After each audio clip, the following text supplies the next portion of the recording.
UP के Hathras case को लेकर सीबीआई ने गैंगरेप और हत्या के आरोपों के तहत कोर्ट में चार्जशीट दाखिल की है।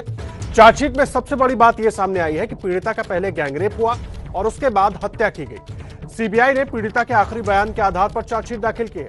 गाजियाबाद के सीबीआई कोर्ट में चार्जशीट दाखिल की गई है। गैंगरेप और हत्या के आरोपी के अलावा SC/ST एक्ट और छेड़छाड़ का आरोप भी लगाया गया है। इस वक्त की सबसे बड़ी खबर हम आपको दे रहे हैं।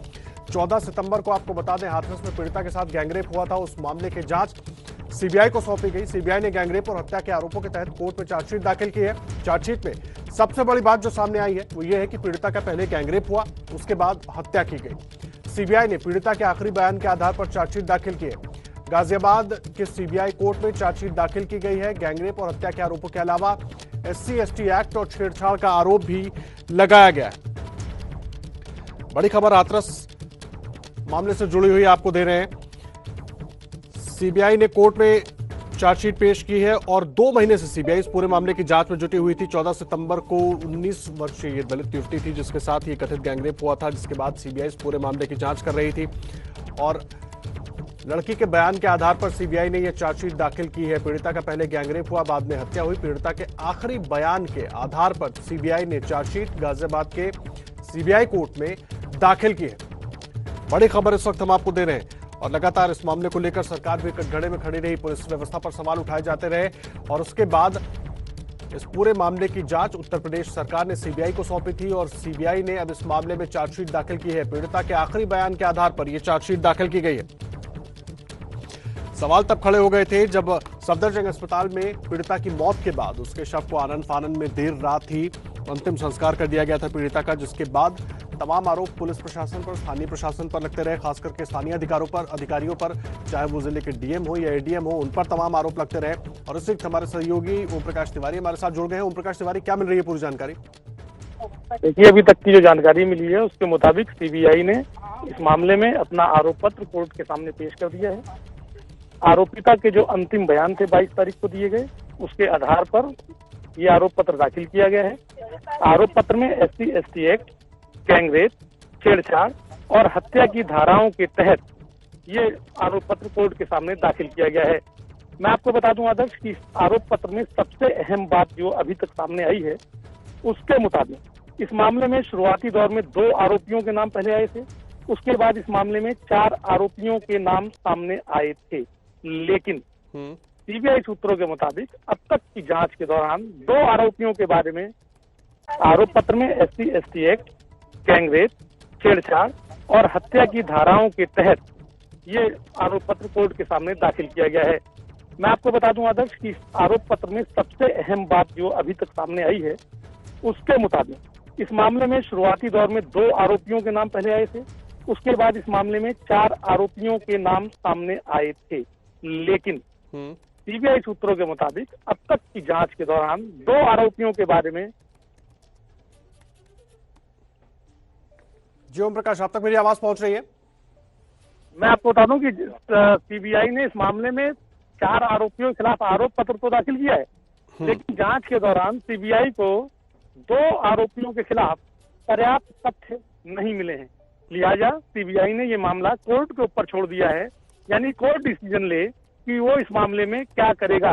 फिलहाल सीबीआई ने विभिन्न आपराधिक धाराओं के तहत आरोप पत्र कोर्ट के सामने दाखिल कर दिया है। आदर्श जी, ओम प्रकाश तिवारी, जरा हमारे दर्शकों को समझाइए, जो आरोप लगाए गए हैं इस चार्जशीट में, उसको अगर आधार बनाकर देखें तो कैसे ये पूरा मामला और कैसे सुनवाई आगे बढ़ सकती है? देखिए, मैं आपको बता दूं कि इस मामले में जो आरोप पत्र में जो धाराएं शामिल की गई हैं उसमें SC/ST एक्ट, धारा 354 यानी छेड़छाड़, धारा 376D यानी गैंगरेप और धारा 302 यानी हत्या, इन धाराओं के तहत ये आरोप पत्र कोर्ट के सामने दाखिल किया गया है। लेकिन सबसे अहम बात, जैसा कि मैंने आदर्श आपको बताया, कि 4 में से 2 आरोपियों के खिलाफ पर्याप्त साक्ष्य संभवतः सीबीआई को नहीं मिले हैं, इसलिए 2 आरोपियों के लिए मामला कोर्ट के ऊपर छोड़ दिया गया है। आदर्श जी, लगातार इस पूरे मामले को लेकर इस पूरे मामले ने उत्तर प्रदेश की राजनीति को गर्मा कर रखा। जवाब देते नहीं बन रहा था स्थानीय अधिकारियों के ओम प्रकाश तिवारी। है ऐसे में सीबीआई की तरफ से जो चार्जशीट दाखिल की गई है उस चार्जशीट को देखकर यही लग रहा है कि जो कोशिश हो रही थी इंसाफ दिलाने की वो आगे तो बढ़ी है, लेकिन जिस तरह से आप कह रहे हैं कि 2 आरोपियों को लेकर अभी बहुत ज्यादा तथ्य नहीं है, तो लग रहा है कि जांच पूरी तरीके से हो नहीं पाई या वाकई इसमें और कुछ खुलासे होने बाकी हैं अभी? बिल्कुल आदर्श, मामले में आरंभिक तौर पर ये चार्जशीट दाखिल की गई है और इस मामले में जो आरोप पत्र है वो इसीलिए दाखिल किया गया आरंभिक तौर पर, नहीं तो इन आरोपियों को जमानत मिल जाती, पहली बात। दूसरी अहम बात ये कि मामले की जांच अभी जारी है। सीबीआई के काला अधिकारी से जो मेरी बात हुई उसमें उन्होंने साफ तौर पर कहा कि मामले की जांच जारी है, आरंभिक आरोप पत्र अभी इस मामले में दाखिल किया गया है। और दूसरी अहम बात ये कि इस मामले में पूरक आरोप पत्र भी कोर्ट के सामने दाखिल किए जाने की संभावना है, यानी सीबीआई की जांच अभी जारी है। लेकिन हाँ, उत्तर प्रदेश सरकार और कुछ लोगों को इस मामले में राहत जरूर मिल गई है, क्योंकि जिस तरह का क्रिटिसिज्म हो रहा था उस मामले में कहा जा सकता है आदर्श की न्याय एक कदम तो आगे बढ़ा है। जी ओम प्रकाश तिवारी, आप रहिए हमारे साथ। हम मेरे सहयोगी प्रतिमा मिश्रा भी जुड़ गई इस वक्त हमारे साथ। हाथरस में लगातार प्रतिमा बनी रही थी लंबे वक्त तक, इस पूरे मामले को वहां पर वो कवर कर रही थी। प्रतिमा, सीबीआई ने चार्जशीट दाखिल की है, ओम प्रकाश तिवारी पूरी जानकारी दे रहे हैं। 4 लोगों को आरोपी बनाकर ये चार्जशीट दाखिल की गई है, लेकिन बड़ा सवाल यह है कि 2 के खिलाफ अभी बहुत ज्यादा तथ्य सीबीआई के पास नहीं है, जिस तरह से खास जानकारी ओम प्रकाश तिवारी ने दी है हमें। बिल्कुल आदर्श, क्योंकि मैं यहाँ पर मौजूद हूँ और आपको बता दें कि हाथरस मामले की कवरेज बहुत ही संवेदनशील तरीके से आपके अपने चैनल एबीपी न्यूज से लगातार की थी और इसमें हमने जब तक इस पूरे मामले में जांच जारी थी किसी भी तरीके के हम निष्कर्ष पर नहीं पहुंचे थे, लेकिन लगातार जो सवाल पीड़िता और पीड़िता के परिवार की तरफ से उठाए गए वो एबीपी न्यूज ने भी उठाए। तो इस वक्त का सबसे बड़ा अपडेट पहले जान लेते हैं ओम प्रकाश तिवारी से ही, क्योंकि सबसे पहले ये खबर एबीपी न्यूज के दर्शकों तक पहुंचाई है ओम प्रकाश तिवारी ने। तो सबसे पहले जो दर्शक अभी हमारे साथ जुड़े हैं उनको ये बता दीजिए कि क्या कुछ आज का सबसे बड़ा अपडेट है हाथरस मामले में। देखिए प्रतिमा, मैं आपको बता दूं कि हाथरस मामले में आज सीबीआई ने अपना आरोप पत्र कोर्ट के सामने दाखिल कर दिया है। सबसे अहम बात यह कि सीबीआई ने SC/ST एक्ट, छेड़छाड़ यानी धारा 354, गैंगरेप 376D और धारा 302 के तहत यह आरोप पत्र कोर्ट के सामने दाखिल किया है। सीबीआई के जो एक आला अधिकारी से मेरी बात हुई है उसके मुताबिक उन्होंने कहा कि मामले की जांच अभी जारी है। लेकिन एक अहम बात और है प्रतिमा इसमें, वो अहम बात यह है कि सीबीआई ने ये जो आरोप पत्र दाखिल किया है ये पीड़िता के अंतिम बयान यानी 22 तारीख को जो बयान दिया गया था उसके आधार पर ये कोर्ट में आरोप पत्र दाखिल किया है। लेकिन सीबीआई ने इस मामले में जो 4 आरोपी बनाए हैं उसमें से 2 आरोपियों के खिलाफ सीबीआई को पूरे सबूत नहीं मिले हैं, लेकिन सीबीआई ने अपना आरोप पत्र कोर्ट के सामने दाखिल कर दिया और इन दोनों का मामला कोर्ट के ऊपर छोड़ दिया है कि अब वो कोर्ट डिसाइड करे कि 2 आरोपियों के बारे में वो क्या निर्णय लेती है, यानी 2 आरोपियों के बारे में सीधा आरोप पत्र और 2 के बारे में कोर्ट के ऊपर निर्णय। इसको लेकर क्या अभी सामने आया है कि जिस तरीके से एक एक कर नाम सामने आ रहे थे, पहले जब शिकायत दर्ज कराई गई थी तो एक आरोपी का नाम सामने आया, फिर एक एक कर इसमें नाम ऐड ऑन होते गए, जैसा कि यूपी पुलिस की तरफ से भी लगातार कहा जा रहा था। तो इस मामले में अब किसके लिए मुसीबत, किसके लिए राहत? देखिए, इस मामले में जो उत्तर प्रदेश पुलिस ने जिन लोगों के खिलाफ शुरुआती दौर में जो बयान लिए थे उसमें, और पीड़िता ने जो 22 तारीख को अपने अंतिम बयान दिए उसमें शुरुआत में जिन 2 लोगों के नाम आए उन 2 लोगों को तो क्लियर कट आरोप पत्र दे दिया गया है और जो धाराएं लगाई गई हैं उस धारा के मुताबिक यदि आरोप सिद्ध हो जाता है तो फांसी और आजीवन कारावास ये सजा होनी तय है। लेकिन जो बाकी के 2 आरोपी हैं उनके बारे में कोर्ट निर्णय करेगा कि उन दोनों को वो छोड़ता है या उन दोनों को भी वो उस मामले में आरोपी ठहराता है। और वरिष्ठ सहयोगी पंकज झा भी हमारे साथ लगातार बने हुए। पंकज, आप देख रहे थे कि किस तरीके से इस पूरे मामले में परत दर परत जांच चल रही थी। बाद में पहले तो एसआईटी के द्वारा जांच की गई, लेकिन उसके बाद जिस तरीके से लगातार इस पूरे मामले में बवाल हो रहा था, विरोध हो रहा था, सीबीआई को जांच सौंपनी पड़ी। सीबीआई ने जिस तरीके का एक्शन आज लिया है उसको देखकर अब क्या लग रहा है आगे क्या? प्रतिमा, सबसे बड़ी बात यह है कि जो पीड़िता ने कहा था और पीड़िता का परिवार बार बार कह रहा था, जिसको यूपी सरकार की तरफ से, यूपी पुलिस की तरफ से, अगर आपको याद होगा, बड़े पुलिस अफसरों के बयान आए थे कि ऑनर किलिंग है, पीड़िता के चरित्र तक पर सवाल उठाए थे। लेकिन अब जो सीबीआई, जिसकी जांच के आदेश खुद सीएम योगी आदित्यनाथ ने दिए, सीबीआई की जो चार्जशीट है उसमें वो सारे तथ्य, वो बातें बताई गई हैं जो यूपी पुलिस के दावे से ठीक उल्टे हैं। जैसा वो भी बता रहे थे कि उसमें गैंगरेप की बात है, उसके अलावा जो छेड़खानी की बात है, उसकी हत्या की कोशिश की बात है, तो ये सारी बातें वही है जो पीड़िता का परिवार कह रहा था और शुरुआत से ही पूरी सरकारी मशीनरी इस बात को झूठा साबित कर रही। तो एक तरफ कह सकते हैं कि उसके परिवार, पीड़िता उसके परिवार के लिए जो इंसाफ की बात थी, जो हम बार बार कह रहे थे कि सच ये है, तो सच की पहली परत तो आज सामने आई है। हम देख रहे थे कई तरह के बयान जो स्थानीय प्रशासन है उसकी तरफ से दिए जा रहे थे बार बार, इसलिए हाथरस एडमिनिस्ट्रेशन पे बहुत सवाल उठे पंकज, और सवालों के घेरे में भी वही आया लगातार, क्योंकि सीएम कह रहे थे कि जांच होगी, निष्पक्षता के साथ होगी, लेकिन वहीं लोकल अथॉरिटीज में बैठे लोग जिस तरीके से इस पूरे केस को हैंडल कर रहे थे, उल जुलूल बयान दे रहे थे, उस पर भी कहीं ना कहीं बहुत बड़ा तमाचा है। जी हाँ, बिल्कुल, जैसा मैंने कहा कि यूपी पुलिस के बड़े अफसरों ने ये कहा कि रेप की संभावनाओं से खारिज किया उन्होंने, आपने उन बयानों को सुना होगा। ऑनर किलिंग की तरफ पूरे मामले को मोड़ा जा रहा था, लेकिन जो सेंट्रल एजेंसी है, जांच एजेंसी, जिसकी जांच के आदेश किसी और ने नहीं, यूपी के मुख्यमंत्री ने खुद दिया, वो सीबीआई वो बात कह रही है जो यूपी पुलिस कह रही थी उसका ठीक उलट कह रही है। तो यही बात तो पीड़िता उसका परिवार भी कह रहा था, तो मुझे लगता है वो जो कह रहा था वो सच है। डाइंग डिक्लेरेशन कितना अहम होता है ओम प्रकाश तिवारी किसी भी केस में? देखिए प्रतिमा, मैं आपको बता दूं, जो ये पीड़िता थी या यदि कोई भी शख्स अगर मरने के पहले अपने कोई बयान अथॉरिटीज के सामने दे जाता है, चाहे मेडिकल अथॉरिटीज हो या पुलिस अथॉरिटीज हो, तो वो बयान अंतिम तौर पर सत्य मान लिए जाते हैं। ये मान लिया जाता है कि जो बयान दिए जा रहे हैं उसमें वो उसने झूठ नहीं बोला है, क्योंकि मरता हुआ शख्स कभी झूठ नहीं बोलता, ऐसा कानून में भी कहा गया और ऐसा माना भी जाता है। तो जो डाइंग डिक्लेरेशन बयान है, वो जो दो मुख्य आरोपी हैं उनके लिए वो काफी गले की हड्डी बन सकते हैं, और हो सकता है कि उसी के आधार पर उनको उम्र कैद या फांसी की सजा हो जाए। तो देखिए, डाइंग डिक्लेरेशन के क्या मायने हैं ये भी ओम प्रकाश तिवारी ने समझा दिया, और पंकज झा भी जिस तरीके से लगातार बता रहे हैं आदर्श कि इस पूरे मामले में जो स्थानीय प्रशासन है उसकी लीपापोती भी कहीं ना कहीं सामने आई, और उन्हीं के बयान के आधार पर अब अगर ये देखा जाए तो कुल मिलाकर सीबीआई ने जो आरोप पत्र दाखिल किया है वो कहीं ना कहीं कई सारे लोगों के लिए गले की फांस भी बन सकता है। Over to you. जी, आप रहिए प्रतिमा, बनी रहिए आप हमारे साथ। रणवीर भी इस वक्त लखनऊ से सीधा जुड़ गए हमारे साथ, रणवीर का रुख कर लेते हैं। रणवीर, इस पूरे मामले में चार्जशीट दाखिल कर दी गई है, सरकार के लिए कितनी बड़ी राहत है? क्योंकि जब से ही पूरा मामला सामने आया था कई सवाल उठ रहे थे प्रशासन के ऊपर, सरकार के ऊपर, जिसके जवाब देने उस वक्त मुश्किल हो गए थे सरकार के लिए।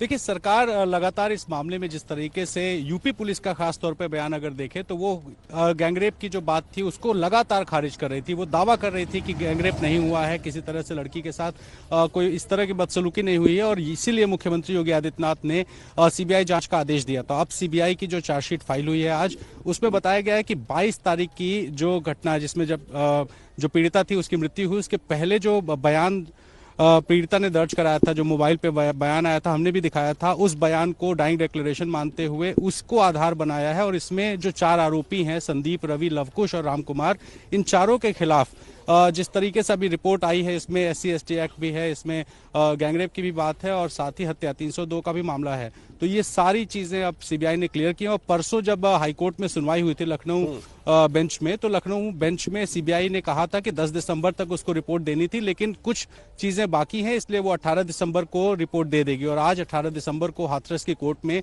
सीबीआई ने अपनी चार्जशीट दाखिल की है, और इस चार्जशीट के बाद जाहिर है कि अब ये मामला यूपी पुलिस के लिए गले की फांस बन गया है, क्योंकि यूपी पुलिस जिस तरीके से दावों को खारिज कर रही थी उसको लेकर के सीबीआई की रिपोर्ट बहुत अहम हो जाती है। आदर्श, मुझे एक बात बताइए रणवीर, इसमें एक बात और है, जिस तरह से ओम प्रकाश तिवारी हमें खास जानकारी दे रहे थे इस पूरे मामले में कि 4 आरोपियों के खिलाफ चार्जशीट तो दाखिल की गई है, लेकिन 2 आरोपियों के खिलाफ बहुत ज्यादा तथ्य अभी सीबीआई की इस चार्जशीट में नहीं दिखाई दे रहे हैं। हो सकता है कि सीबीआई आगे पूरक चार्जशीट भी दाखिल करे। तो ऐसे में उस वक्त जो सवाल यूपी पुलिस के अधिकारी खड़ा कर रहे थे या जिस तरह के आरोप हो रहे थे उसको लेकर भी सवाल खड़े होते हैं। और प्रतिमा भी लगातार हमारे साथ जुड़ी हुई है। प्रतिमा, मैं पहले आपके पास आ रहा हूं क्योंकि लगातार हाथरस में आप मौजूद रही थी, बहुत सारी बातें हो रही थी, खास करके उत्तर प्रदेश पुलिस के अधिकारी वहां पर मौजूद, डीएम एडीएम की तरफ से बहुत कुछ कहा जा रहा था। ये चार्जशीट जो है कई सवाल उनके दावों पर भी खड़े कर रही है। बिल्कुल, इसमें कोई डाउट नहीं है आदर्श, क्योंकि लगातार एबीपी न्यूज जब इस कवरेज पर बना हुआ था तो हम लगातार सवाल इसी बात पर उठा रहे थे कि जब जांच चल रही है तो पहले ही वर्डिक्ट कैसे सुना दिया जा रहा है। बहुत सारे पुलिस अधिकारी भी इसमें शामिल थे, बहुत सारे आला अधिकारी भी थे जो बार बार मीडिया के सामने आते थे और उलझुल बयान देते थे, जिसमें रेप को तो सिरे से नकार दिया गया था और भी कई सारी बातें की जा रही थी। इसमें ऑनर किलिंग की भी बात लगातार आ रही थी, जो मेरे दोनों सहयोगी लगातार कह भी रहे हैं। तो इस पूरे मामले को आगे किस तरीके से बढ़ते हुए देखा जाए? पंकज, देखिए, आज जैसा ओपी कह रहे थे चार्जशीट फाइल हो गई है, लेकिन सवाल ये है कि चार्जशीट में जो बातें कही गई हैं वो पीड़िता और उसके परिवार जो कह रहा था वही बात कही है। तो फिर आखिर वो लोग जो यूपी पुलिस के लोग थे, हाथरस एडमिनिस्ट्रेशन के जो लोग थे जिन्होंने इस मामले को अलग दिशा में ले जाने की कोशिश की, कि आगे के लिए कुछ ऐसी भी नज़ीर पेश हो कि इस मामले को रफा दफा करने की जिन लोगों ने कोशिशें की, क्या उस पर यूपी के मुख्यमंत्री कार्रवाई करेंगे? हाथरस के डीएम का अब तक ट्रांसफर नहीं हुआ, जिसकी बात लोग कह रहे थे, पीड़िता और उसका परिवार बार बार कह रहा था। आपने 29 तारीख की वो तस्वीरें भी, 28-29 तारीख की जो तस्वीरें दरमियानी उसके अंतिम संस्कार की थी, जो बहुत विचलित करने वाली थी, ऐसी बहुत सारी घटनाएं थी। तो मुझे लगता है यूपी के मुख्यमंत्री मुख्यमंत्री को भी इस पर कार्रवाई करनी होगी, किन लोगों ने उन्हें एक दूसरी बात बताने की कोशिश की, क्योंकि सेंट्रल एजेंसी सीबीआई जांच एजेंसी है, वो तो कुछ और कह रही है। तो अब ओम प्रकाश, इस पूरे मामले में जब आरोप पत्र दाखिल कर दिया गया है और इसमें आप कह रहे हैं चूंकि 4 लोग आरोपी हैं, उनमें 2 के ही खिलाफ जो है जिसको सबूत माना गया है कि सबूत मिले भी हैं और केस आगे बढ़ेगा, बाकी 2 का क्या? प्रतिमा, मैं आपको बता दूं कि एविडेंस जो है वो एक तो होते हैं डायरेक्ट एविडेंसेस, यानी जांच एजेंसी को कुछ लोगों के बारे में डायरेक्ट एविडेंस मिल गए हैं, लेकिन बाकी जो 2 हैं जिनके नाम बाद में आए, जिसमें संभवतः एक का नाम राम कुमार भी है, जो बाद में जिन लोगों के बयान, जिन लोगों के नाम जोड़े गए परिवार के कहने पर या जो भी जैसा भी था, उन दोनों के बारे में सीबीआई ने अपनी जांच में पाया कि उनके खिलाफ पर्याप्त सबूत नहीं है। सीबीआई चाहती तो उन दोनों को अपने आरोप पत्र में क्लीन चिट भी दे सकती थी, लेकिन सीबीआई ने मामला कोर्ट के ऊपर छोड़ दिया है और सीबीआई ने कहा है कि इन 2 लोगों के खिलाफ हमें पर्याप्त सबूत नहीं मिले हैं, लेकिन जितने सबूत मिले हैं अगर कोर्ट पर्याप्त माने तो उस पर दोनों आरोपियों को उन दोनों के साथ क्लब कर सकती है, यानी मामला। अब इस मामले में प्रतिमा मैं आपको बता दूं, आज चार्जशीट कोर्ट के सामने पेश हो गई है। अब इस पे कोर्ट जो है वो कॉग्निजेंस लेगा, यानी वो इस पे अब कहेगा कि मैं ये जो चार्जशीट है मैं इसे एक्सेप्ट करता हूं, और इसके बाद इस जो चार्जशीट की कॉपियां हैं ये आरोपियों को दी जाएंगी। अगली तारीख पे आरोपियों को भी कोर्ट में बुलाया जाएगा और वहां पर ये आरोप पत्र की कॉपियां उनको सौंपी जाएंगी और उसके बाद मामले का ट्रायल शुरू हो जाएगा। सीबीआई के विशेष जज बीडी भारती, जो SC/ST एक्ट के मामले भी देखते हैं, उनके सामने आरोप पत्र पेश किया गया है। इसके बाद क्या इस मामले को हल्के में तो बिल्कुल नहीं लिया जाना चाहिए? शुरुआत से जिस तरीके से इस पूरे मामले को मीडिया कवरेज भी मिल रहा था, तमाम सवाल उठ रहे थे उन लोगों पर जो उलझुल बयान दे रहे थे, जैसा कि आप कह रहे हैं कि अब मुख्यमंत्री पर भी बहुत हद तक निर्भर करेगा कि जो लोग कुछ भी कहकर निकल जा रहे थे उन पर एक्शन लिया जाता है या नहीं। हम लोग तो यही बात कह रहे थे बाबा, प्रतिमा मौके पे भी थी, लगातार वहां से कवरेज कर रही थी। हम यही बात तो कह रहे थे कि पीड़िता, उसका परिवार जो कह रहा है उसकी बात को तो सुनिए।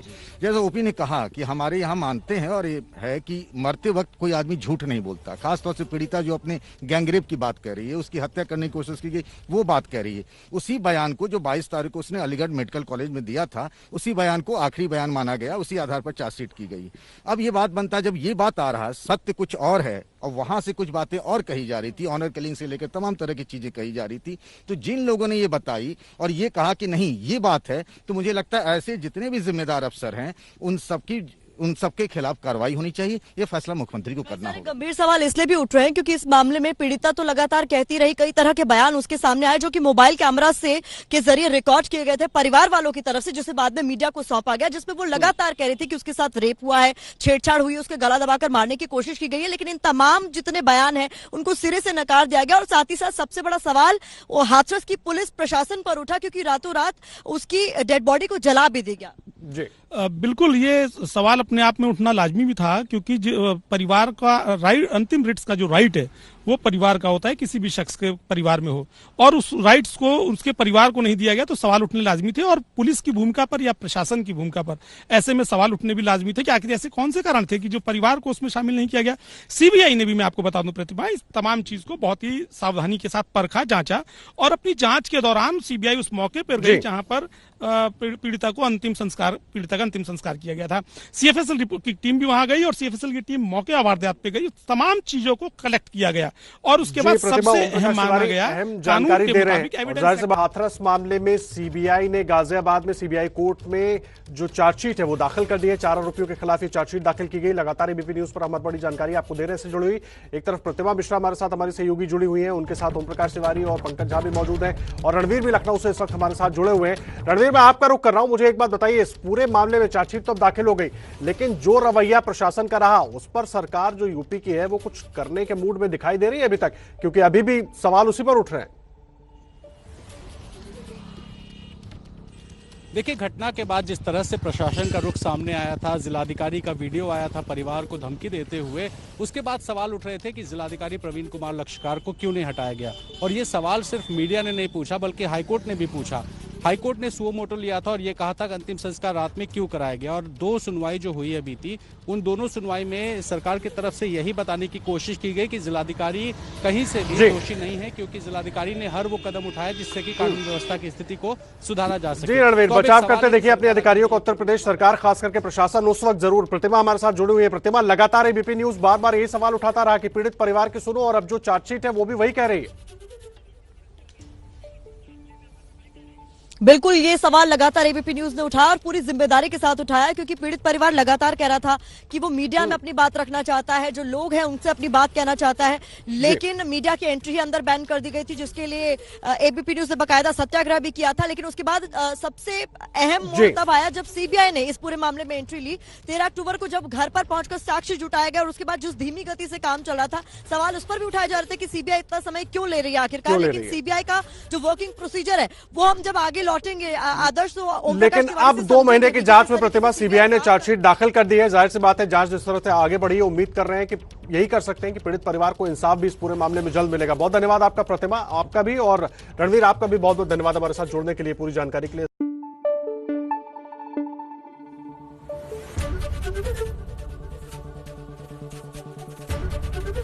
एबीपी न्यूज आपको रखे आगे।